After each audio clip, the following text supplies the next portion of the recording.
সুপ্রিয় ছাত্রছাত্রীবৃন্দ, এই করোনাকালের ক্রান্তিকালে তোমাদের সবাইকে আমি অনলাইন ক্লাস অমরগণী এমএস কলেজের বাংলা বিভাগ থেকে আমার প্রাণঢালা শুভেচ্ছা ও অভিনন্দন জানাই। আশা করছি তোমরা সবাই যে যেখানে আছো ভালো আছো, সুস্থ আছো, সুন্দরভাবে আছো। আমরা আশা করছি তোমরা সবাই ভালো থাকবে, বেঁচে থাকবে এবং আবার আমরা আগের মতো বসন্ত উৎসবে মেতে উঠব। কোলাহলে আমাদের ফুলের বাগানে, এমএস বাগানে আবার আমরা সবাই একত্রিত হব। তোমরা সবাই আমাদের জন্য দোয়া করবে, আমরা তোমাদের জন্য দোয়া করব। তো আজকে বাংলা প্রথম পত্রের একটা ক্লাস, কবি আল মাহমুদের একটা কবিতা লোকান্তর। তোমরা দেখতে পাচ্ছ আমি বোর্ডে লিখে দিয়েছি। এই কবিতার উপর একটু আলোচনা করতে যাচ্ছি। তো প্রথমে আমি কবির পরিচিতি তোমাদেরকে জানাতে চাই। কবি আল মাহমুদ, তার জন্ম 1936 সালের 11 জুলাই 1936 সাল। আজকে 15 জুলাই, মাত্র 4 দিন আগে তার জন্মদিন উদযাপিত হয়েছে। তিনি ব্রাহ্মণবাড়িয়ায় জেলার মোরাইল গ্রামে জন্মগ্রহণ করেন। তার প্রকৃত নাম ছিল মীর আব্দুস শুকুর আল মাহমুদ। তার পিতার নাম আব্দুর রব মীর এবং মায়ের নাম ছিল রওশন আরা মীর। তিনি ব্রাহ্মণবাড়িয়ায় মাধ্যমিক স্তর পর্যন্ত পড়াশোনা করে আর পড়াশোনা করতে পড়েননি এবং তিনি গ্রাম ছেড়ে, ব্রাহ্মণবাড়িয়া ছেড়ে ঢাকায় চলে আসেন যে উনি আর কবিতা লিখবেন এবং কবি হিসেবে জীবনযাপন করবেন বা জীবিকা নির্বাহ করবেন। এবং আমরা দেখেছি যে জীবনের শেষ দিন পর্যন্ত তিনি কিন্তু কবিতা নিয়েছিলেন। আল মাহমুদ বাংলা সাহিত্যের এবং উভয় বাংলার একজন, বর্তমানে যদিও উনি পরলোকগত হয়েছেন, কিন্তু উনি একজন শ্রেষ্ঠ কবি, একজন বিশাল মাপের বড় মাপের কবি এবং অসাধারণ একজন কবি। তিনি বড়দের জন্য এবং ছোটদের জন্য লিখেছেন এবং শুধুমাত্র কবি নয়, উনি কবিতা ছাড়া উপন্যাসও লিখেছেন, গল্প লিখেছেন। তার অনেক বিখ্যাত উপন্যাস আছে, গল্প গ্রন্থ আছে, গল্প আছে।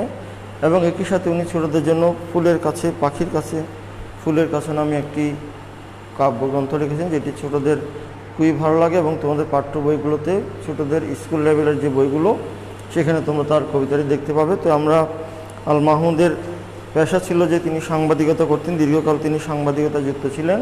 দৈনিক গণকণ্ঠ এবং দৈনিক কর্ণফুলী পত্রিকার তিনি সম্পাদক ছিলেন। পরে তিনি বাংলাদেশ শিল্পকলা একাডেমির যোগদান করে সেখান থেকে পরিচালকের পদ থেকে অবসর গ্রহণ করেন। তো আল মাহমুদের আরও বড় পরিচিতি হচ্ছে তিনি আধুনিক বাংলা কবিতার তার একটি নিজস্ব জগৎ তৈরি করেন। সেই জগৎ যন্ত্রণাদগ্ধ শহর জীবন নিয়ে, নাগরিক স্নিগ্ধ শ্যামল প্রশান্ত গ্রাম জীবন নিয়েও তিনি লিখেছেন। গ্রামীণ জীবন ও প্রকৃতির চিরায়িত রূপ নিজস্ব কাব্যভাষা সংগঠনে শিল্পিত করে তোলেন কবি আল মাহমুদ। তার প্রকাশিত গ্রন্থের মধ্যে কাব্যগ্রন্থ হচ্ছে লোকান্তর, কালের কলস, সোনালী কাবিন, মায়াবী পর্দা দুলে উঠো, অদৃষ্টবাদীদের রান্নাবান্না, বক্তিয়ারের ঘোড়া, আরব্য রজনীর রাসহাঁস। একটু আগে বলেছি তিনি একটি শিশুতোষ গ্রন্থ রচনা করেছেন যার নাম পাখির কাছে ফুলের কাছে। তোমরা যদিও তোমাদের স্কুল জীবন পার করে আসছো, এই বইটি তোমরা সংগ্রহ করে পড়তে পারো। আমার মনে হয় খুব ভালো কিছু কবিতা তোমাদের মনে দাগ কাটবে, বা ইতিমধ্যে অনেক কবিতার সাথে তোমরা তোমাদের পাঠ্য বছরগুলোতে সপ্তম, অষ্টম, নবম শ্রেণীর পাঠ্য বইয়ের মাধ্যমে হয়তো পরিচিত হয়ে থাকবে। আশা করছি যে সেটি তোমাদের সংগ্রহ থাকবে। এবং তিনি বেশ কিছু উপন্যাস লিখেছেন। আমরা যেমন বিশ্বকবি রবীন্দ্রনাথ ঠাকুরকে, জাতীয় কবি কাজী নজরুল ইসলামকে দেখি যে তারা শুধুমাত্র কবিতা লিখে জীবন পার করেনি, তারা সাহিত্যের এমন কোনো শাখা নেই যেখানে তারা অংশগ্রহণ করেনি বা তাদের রচনা নেই। তো ঠিক সেরকম আল মাহমুদও তার অনেকগুলো উপন্যাস লিখেছেন। নাম হচ্ছে ডাহুকি, কবি ও কোলাহল, নিশিন্দা নারী, আগুনের মেয়ে ইত্যাদি। তার ছোট গল্পের জন্য তিনি বেশ বিখ্যাত। তার ছোট গল্পের বইগুলোর নাম হচ্ছে পানকৌড়ির রক্ত, সৌরভের কাছে পরাজিত, গন্ধবনী। তিনি বাংলা একাডেমি পুরস্কার, 21 পদক সহ অসংখ্য পুরস্কারে ভূষিত হয়েছেন। তো আমরা আজকে যে পাঠ্য কবিতা, সেটি একটি সনেট। যদিও আমরা জানি সনেট বলতে 14 অক্ষর 14 লাইনের কবিতা বোঝায় এবং 2টি প্যারা থাকে, অষ্টক এবং ষষ্ঠক নামে। কিন্তু আমি তার যে কবিতাটি আজকে আলোচনা করছি সেখানে কিন্তু কোনো প্যারা নেই। পুরোটি 14 লাইন হলেও প্রতি লাইনে কিন্তু 14 অক্ষর না হয়ে 18 অক্ষর ছিল। তো আমি কবিতাটি একটু তোমাদেরকে শোনাই যে কবিতার বিষয়ে কবি কী বলেছেন। আমার চেতনা যেন একটি সাদা সত্যিকার পাখি, বসে আছে সবুজ অরণ্যে এক চন্দনের ডালে। মাথার উপরে নিচে বন্যচারী, বাতাসে দোলে দোলে বন্য পানলতা। সুগন্ধ পরাকে মাখামাখি হয়ে আছে ঠোঁট তার। আর দুটি চোখের কোটরে কাটা সুপারির রং, পা সবুজ, নখ তীক্ষ্ণ লাল। যেন তার তন্ত্রে মন্ত্রে ভরে আছে চন্দনের ডাল। চোখ যে রাখতে নারী এত বন্য ঝোপের উপরে। তাকাতে পারি না আমি রূপে তার, যেন এত ভয়।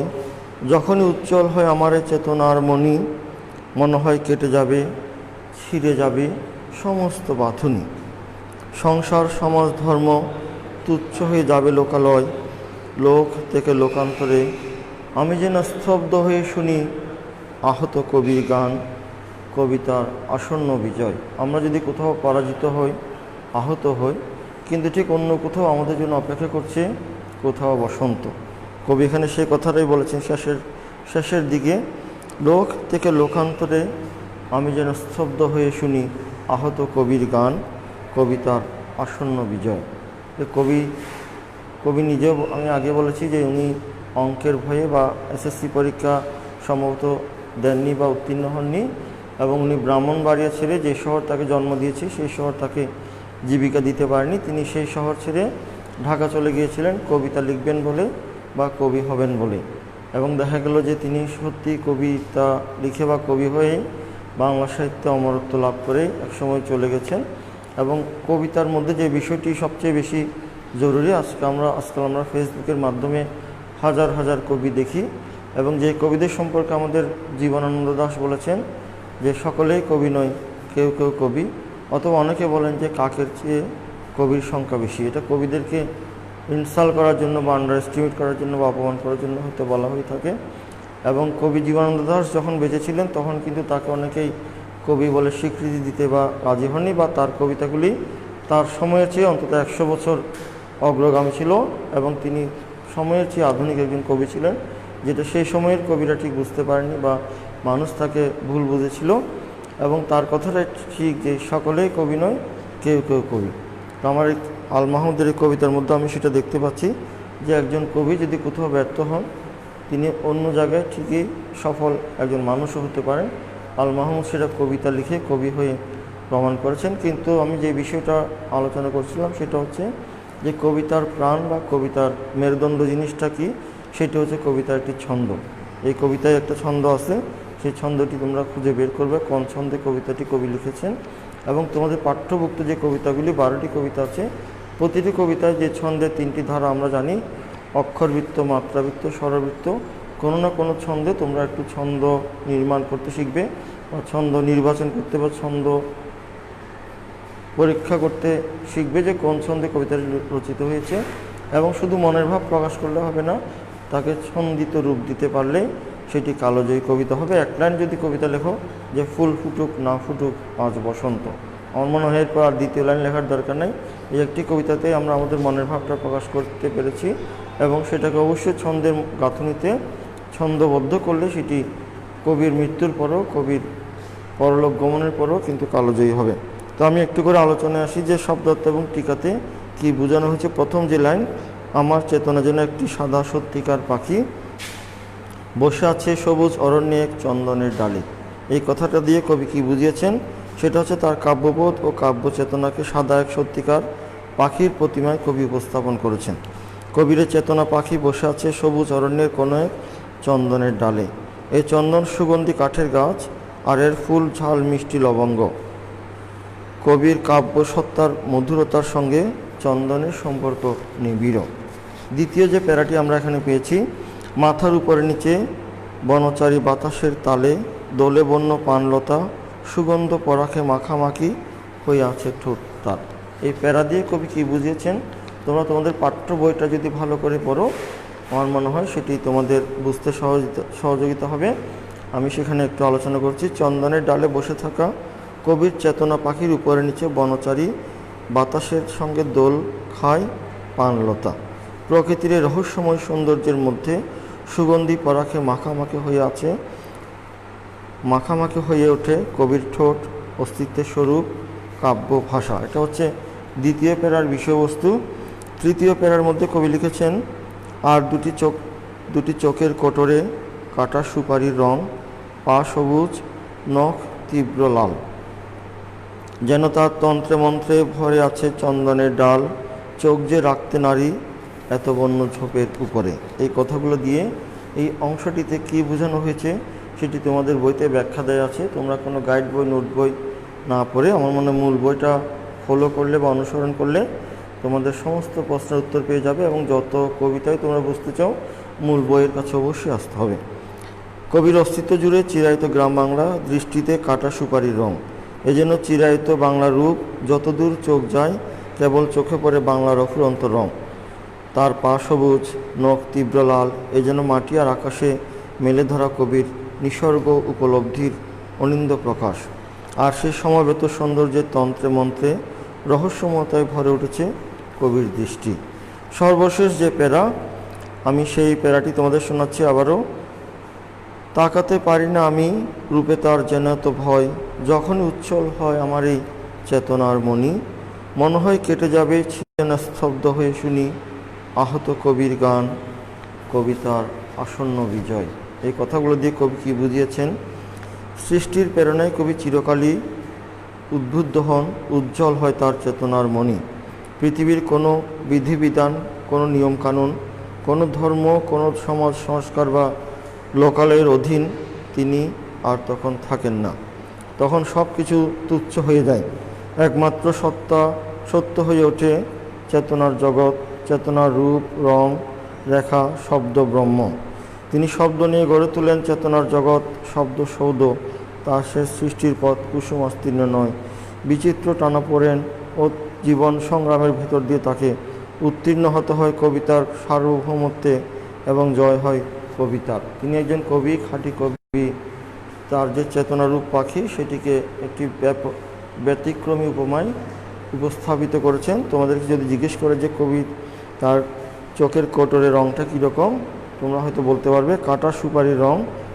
এই পাখি চেতনা, যে সত্যিকার সাদা পাখি, তার পাগুলি কীরকম? তার পাগুলি ছিল সবুজ রঙের, এবং তার নখের রঙটা ছিল লাল রঙের। বাস্তবে আমরা চিড়িয়াখানায় বা অরণ্যে এ ধরনের কোনো পাখি পাবো কিনা আমরা জানি না, যেহেতু এটি কবির চেতনার পাখি। আমরা যখন চিত্রশিল্পীরা ছবি আঁকেন আমরা দেখি যে সেই ছবিতে ওনারা বিভিন্ন ধরনের কালার দিয়ে থাকেন।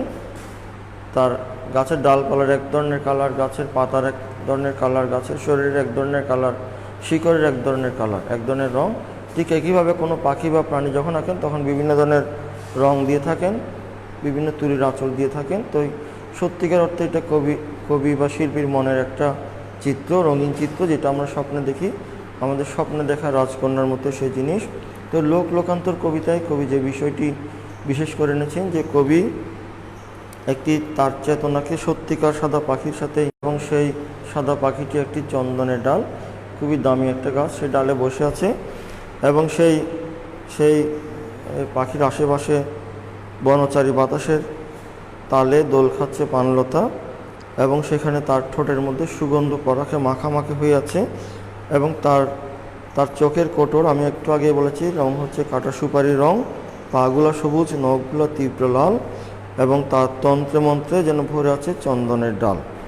তো এই এত সৌন্দর্য যে চেতনার পাখি, তার দিকে আমরা চোখ রাখতে পারি না। আমরা যেমন সূর্যের দিকে তাকাতে পারি না, অতি সুন্দরী কোনো নারীর দিকে বেশিক্ষণ তাকাতে পারি না, ঠিক কবিও সেরকম। কবির আরেকটি কবিতায় তিনি বলতে পারেন যে আমি তো বাস্তবে হয়তো কোনো বাড়ি গাড়ির মালিক হইনি, কিন্তু কল্পনায় তো আমার সব কিছু আছে, কল্পনায় তো আমি রাজা। তো কবিরা এই জায়গাতেই রাজা, তারা তাদের কল্পনার রাজ্য। যে আইনস্টাইন বিজ্ঞানী, তিনি বলেছেন যে যিনি কল্পনা করতে পারেন, যিনি কল্পনাবিদ, তিনি একজন বিজ্ঞানীর চেয়ে বড়। আমাদের যে মিলেনিয়াম কবি বা শ্রেষ্ঠ বিজ্ঞানী, সেই বিজ্ঞানীর কণ্ঠেই তো আমরা শুনেছি যে কল্পনা করতে পারে। কবিরা যদি কল্পনা না করতো তাহলে হয়তো আজকে আমরা নদীর উপর দিয়ে হেঁটে নদী পার হতে পারতাম না, ব্রিজের মাধ্যমে আকাশে আমরা পাখি হয়ে সেই বিমানে উড়ে এক জায়গা থেকে অন্য জায়গায়, এক দেশ থেকে অন্য জায়গায় যেতে পারতাম না। সেগুলি কবিদের কল্পনার কারণে সম্ভব হয়েছে। হিমালয়ের উপরে পা রাখতে পারতাম না, 29,028 ফুটের হিমালয়, মানুষ 3 ফুটের উচ্চতার মানুষের চেয়ে বড়। তো আমি আমার আর ক্লাসটাকে দীর্ঘায়িত করছি না। আমি আশা করছি যে তোমরা এই লোকান্তর কবিতাটি পড়বে ভালো করে, এবং আল মাহমুদের অন্যান্য যে কবিতাগুলো আছে সেগুলো তোমরা পড়বে, তোমরা আগেও পড়ে আসছো। এবং তার যে বইগুলি, সোনালী কাবিন, লোকান্তর, আমরা যে পাঠ্য যে কবিতাটি পড়লাম সেটি লোকান্তর কাব্যগ্রন্থ থেকে নেওয়া হয়েছে। তার অন্যান্য লেখা তোমরা পড়বে, তাকে আরও ভালো করে জানবে, বাংলা সাহিত্যের একজন শ্রেষ্ঠ কবি। এবং নিজেদেরকে কবি হিসেবে উপস্থাপন করতে গেলে বা কবিতা লিখতে গেলে প্রত্যেক মানুষই জীবনে কোনো না কোনো সময়, এমনকি প্রেমে পড়লেও হয়তো কবি হয়ে ওঠে। তো যখনই কবি হয়ে উঠবে তার মধ্যে ছন্দ, উপমা, রূপকের ব্যবহারটা ঠিক মতো করবে, নির্ভুলভাবে করবে। তাহলে তুমি যদি 1 লাইন বা 2 লাইন কবিতাও লেখো, সেই 2-1 লাইনের জন্য হয়তো অমর হতে পারবে বা কবি হতে পারবে। তো আল মাহমুদের এই কবিতা তোমরা অধ্যয়ন করলে আমার মনে হয় যে তোমাদের নৈর্ব্যক্তিক প্রশ্ন, তার কবি পরিচিতি ভালো করে শিখে ফেললে এবং তার যে সাবজেক্টিভ অংশটা, কবিতার অংশ এবং তার ব্যাখ্যা, শব্দার্থ, টিকা, এগুলো যদি একটু জেনে রাখো, আমার মনে হয় তোমাদের পরীক্ষায় তোমাদেরকে আটকাতে পারবে না, তোমরা ভালোভাবে উত্তর দিতে পারবে। একই সাথে কবি আল মাহমুদকে জানতে গেলে তার বইগুলো তোমরা মনোযোগ দিয়ে পড়বে। এই করোনাকালীন সময়ে ঘরে আবদ্ধ অবস্থা থেকে অনলাইন ক্লাসে অংশ নিয়ে তোমরা নিয়মিত আমাদের সাথে থাকবে আশা করছি এবং তোমাদের সবার সুস্থতা কামনা করছি। ধন্যবাদ।